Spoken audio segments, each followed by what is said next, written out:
देशात दिवाळीची धामधूम सुरू असताना तिकडे जम्मू काश्मीरच्या सीमेवर पाकिस्तानकडून जोरदार गोळीबार सुरूच आहे। ज्यात आतापर्यंत 8 भारतीय नागरिकांचा मृत्यू झालाय।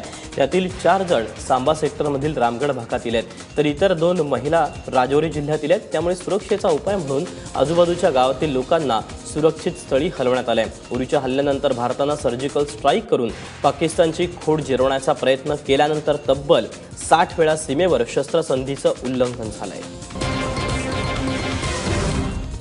पाकिस्तानकडून सीमेलगतच्या गावांमध्ये जोरदार गोळीबार सुरूच आहे आणि या पार्श्वभूमीवर केंद्रीय गृहमंत्री राजनाथ सिंह यांच्या निवासस्थानी उच्चस्तरीय बैठक पार पडली। या बैठकीला संरक्षण मंत्री मनोहर पर्रिकर आणि राष्ट्रीय सुरक्षा सल्लागार अजित डोभालसह लष्कराचे प्रमुख अधिकारी उपस्थित होते। दहशतवाद पोसूनही मी त्यातला नव्हेच अशी भूमिका घेणाऱ्या पाकिस्तानची एका व्हिडिओमुळे चांगलीच पोलखोल झाली आहे। पाकिस्तानच्या सीमेवरून दहशतवादी कशाप्रकारे भारतात घुसखोरी करतात हे कॅमेऱ्यानं कैद केलंय। 29 ऑक्टोबरला सकाळी 5:45च्या सुमारास हा व्हिडिओ रेकॉर्ड झाला। अर्निया भागातून दहशतवादी भारतात घुसण्याचा प्रयत्न करताना व्हिडिओमधून स्पष्ट दिसतंय। या दहशतवाद्यांना भारतात प्रवेश करणं सोपं जावं म्हणून पाकिस्तानच्या सैन्याकडून इथं वारंवार गोळीबार केला जातो, तर पाकिस्तान आणि दहशतवाद्यांचा हा डाव हाणून पाडण्यासाठी भारतीय लष्कराकडून देखील सडेतोड उत्तर देण्यात येत आहे।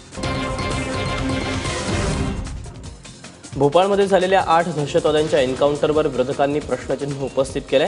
चकमकी दरम्यानचा एक व्हिडिओ अज्ञात इस्मानं कॅमेऱ्यात कैद केला। त्यावरून जर दहशतवाद्यांना जिवंत पकडता आलं असतं तर गोळ्या का घातल्या असा सवाल काँग्रेसचे नेते दिग्विजय सिंग यांनी केलाय। तर या प्रकरणाची न्यायालयीन चौकशी व्हावी असं असदुद्दीन ओवैसी यांनी म्हटलंय। तर शिवसेनेचं मुखपत्र असलेल्या सामनाच्या अग्रलेखातून विरोधकांवर निशाणा साधला गेलाय। भोपाळमधील चकमक कांडावर नेहमीप्रमाणे प्रश्नचिन्ह निर्माण केलं जात असलं तरी जे मारले गेले ते सर्वच जण बॉम्ब बनवण्यात तरबेज होते। तुरुंग फोडून पळून जाण्यामागे त्यांचे भयंकर कारस्थान नसतील हे कशावरून असा प्रश्न सामनाच्या अग्रलेखातून विचारला गेला।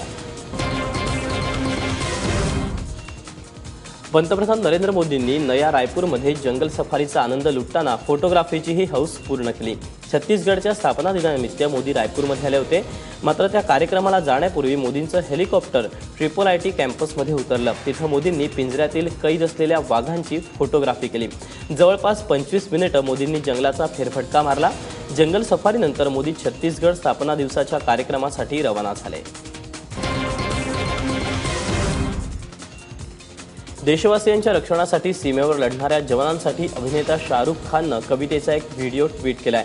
जवान सीमेवर लढतात म्हणून आपण सुरक्षित आहोत। सीमेवरचे जवान हेच खरे हिरो असून त्यांची शौर्यगाथा सर्वांपर्यंत पोहोचलीच पाहिजे अशा आशयाच्या कवितेचा व्हिडिओ शाहरुखनं सोशल मीडियावर पोस्ट केलाय। पंतप्रधान नरेंद्र मोदींनी सुरू केलेल्या संदेश टू सोल्जर हॅशटॅग मोहिमेला चांगला प्रतिसाद मिळताना दिसतोय।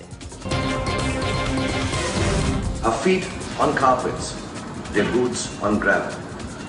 Our days are steady fears, new challenges unravel. Our nights blissful, theirs stressful. It's our life to live because it's theirs to give. The heroes should not remain unsung because we can't imagine their plight. Our country grows stronger and bolder because theirs is the fight of a soldier. Thank you all the soldiers, and saluting you for looking after us. And to everybody else, have a very, very happy Diwali and have a very safe Diwali. No crackers, no smoke. Oops, that was ironic. But God bless.